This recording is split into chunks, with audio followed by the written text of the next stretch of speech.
estimados senadores, General Ramos, amigos y amigas aquí presentes.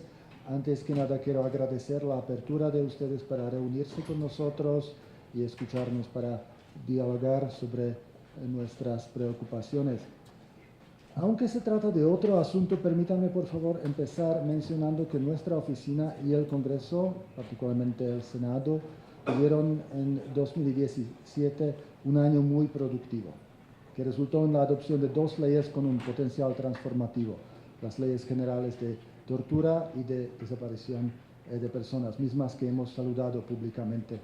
Nos parece particularmente destacable el hecho, no tan común, que en la recién adoptada ley de desaparición se desarrolló en el proceso legislativo el diálogo a través de un amplio espectro político partidario, y quiero destacar en particular el rol de las senadoras Angélica de la Peña, Cristina Díaz. Claro, entendemos que el asunto que hoy nos reúne es distinto. Sin embargo, el ejemplo de estas 2 leyes me parece importante por 2 razones. Primero, para destacar el compromiso del Senado para impulsar avances en el ámbito de los derechos humanos, y segundo, para señalar que sería una pena terminar un año de trabajo tan exitoso desde la perspectiva de los derechos humanos con la adopción de una ley tan controversial. Tal vez uno de los problemas es que, por un lado, las leyes de tortura y desaparición eran claramente percibidas por todos y todas como leyes sobre derechos humanos, y la ley de seguridad interior no lo es, que para algunos se perciba como una ley de otro ámbito, y acabo de recibir información de que el dictamen ni siquiera se turnó a la Comisión de Derechos Humanos. Sin embargo, en nuestra oficina seguimos convencidos desde hace mucho tiempo que la dimensión de derechos humanos es o tiene que ser central en las deliberaciones sobre esta ley. Permítanme, por favor, y pido verdaderamente perdón por esta introducción tan larga, también clarificar nuestra posición general antes de pasar la palabra a mi colega Alan García, desde mucho tiempo coordinador de la unidad legal de la Oficina del Alto Comisionado. La oficina, como institución,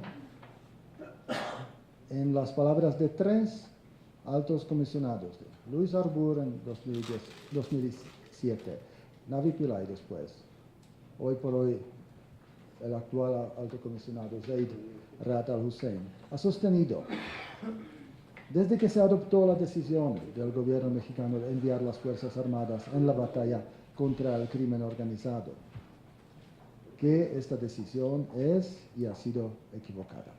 Tal vez entendible, pero sin duda equivocada.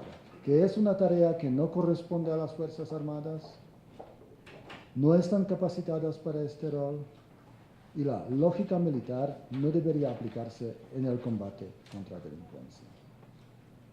La oficina siempre expresó y ha expresado su preocupación que esto iba a ocasionar graves violaciones de derechos humanos por las propias Fuerzas Armadas, lo cual lamentablemente ha ocurrido. Además, la década pasada nos muestra que el uso del paradigma militar no fue exitoso ni desde la perspectiva de la seguridad como tal. El índice de homicidios, que estaba al nivel históricamente más bajo antes de que se enviaron a las Fuerzas Armadas en las calles, llegó en pocos años, 2010-2011, al nivel históricamente más alto, y parece que en 2017 va a superar este doloroso récord. La estadística de desapariciones se disparó aún mucho más, llegando en 2017 a la cifra escalofriante de más de 33.000. Dadas las deficiencias en las investigaciones y el nivel alto de impunidad, nadie sabe qué porcentaje de estos homicidios y desapariciones se pueden atribuir a los servidores públicos, al crimen organizado, al crimen común. Pero sí podemos constatar, sin lugar a duda, que la estrategia actual incrementó también la violencia cometida por otros actores, y esto de manera dramática. ¿Por qué? Primero, porque la estrategia de fragmentación de los cárteles lejos de eliminar al narcotráfico, resultó en batallas por control de la plaza, en violencia cada vez más caótica y salvaje, porque el incremento dramático de la violencia rebasó la capacidad de la procuración de justicia en el país, generando impunidad. ¿Y por qué? Porque, como se ha documentado en otros países, el uso de la violencia extrema por la autoridad, con impunidad, es un mal ejemplo no solo para las estructuras criminales, sino para la población en general, causando un círculo vicioso, la normalización de la violencia.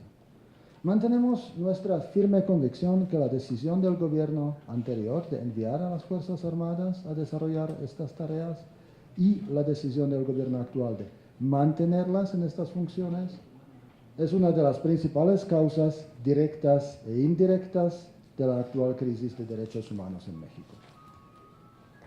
Por todas estas razones, como lo destacó el alto comisionado en su visita en el país en 2015 y en sus recomendaciones publicadas un año después, la oficina, junto con varios expertos, propone el cambio de paradigma, la salida gradual de este modelo hacia un modelo de seguridad ciudadana, enfocado en el fortalecimiento de las corporaciones civiles, en la prevención, en la protección incondicional de la vida humana. Entonces, desde cuando se anunció a finales del año pasado la intención de adoptar una ley de seguridad interior, manifestamos varias veces, incluso yo en un foro aquí en el Senado, nuestra preocupación que la adopción de esta ley pueda petrificar el status quo, desmotivar el fortalecimiento de las corporaciones civiles y alimentar aún más este círculo vicioso. Entendemos que hoy por hoy la situación de seguridad es tan compleja que no se puede retirar a las Fuerzas Armadas de inmediato y que tampoco es ideal que sigan ejerciendo este rol sin un marco legal. Pero no se puede aceptar la lógica poco racional de que el paradigma militar, iniciado sin apoyo en la ley, necesita legalizarse precisamente por su falta de éxito. Desde nuestra perspectiva, y reitero lo que dije varias veces desde el inicio del año, lo que urge no es la adopción de una ley para respaldar este modelo, sino lo contrario, una discusión pública, inclusiva y honesta, integral, holística, sobre el modelo de seguridad que el país necesita. Una discusión donde la cuestión no será una competencia en confianza, en popularidad, si las Fuerzas Armadas son más confiables que las corporaciones policíacas. Aparentemente sí, pero esto es una admisión de la falta de éxito de las reformas de las policías en toda una década. La discusión debe ser sobre si funcionó este modelo de seguridad y si no funcionó, ¿por qué no funcionó?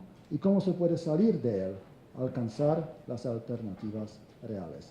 Entonces, cualquier abordaje en la materia, según nuestra opinión, debe ser el resultado de una discusión abierta y honesta, con la participación de los ciudadanos y expertos.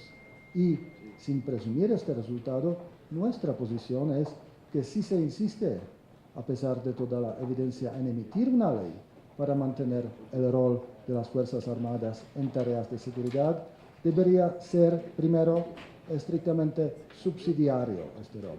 Entonces, solo apoyando a las autoridades y corporaciones civiles. Segundo, estrictamente residual, temporal, con una clara ruta de salida total de las tareas de seguridad. Y tercero, sometido a estrictos controles y a un régimen efectivo de rendición de cuentas. Para resumir, estamos convencidos de que la emisión de la ley no es la solución. Además, el proyecto que se recibió desde la Cámara de Diputados tampoco atiende las promesas y compromisos que algunos de sus impulsores sostuvieron, que se podrían alcanzar con su emisión, porque se habló de todo esto que yo mencioné, que será solo subsidiario, temporal, estableciendo una ruta de salida, y de hecho no lo es. Finalmente, antes de pasar la palabra a Alan para su análisis del proyecto, les pido respetuosamente no interpretar la posición de la oficina ante los medios de comunicación, sino retomar en el sentido de nuestra carta del pasado lunes remitida al Senado y su respectivo anexo que ya hemos hecho público por el interés del tema.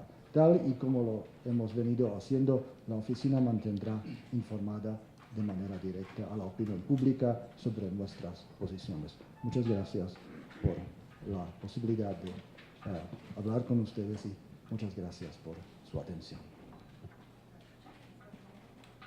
Muchísimas gracias, muy buenas tardes. Voy a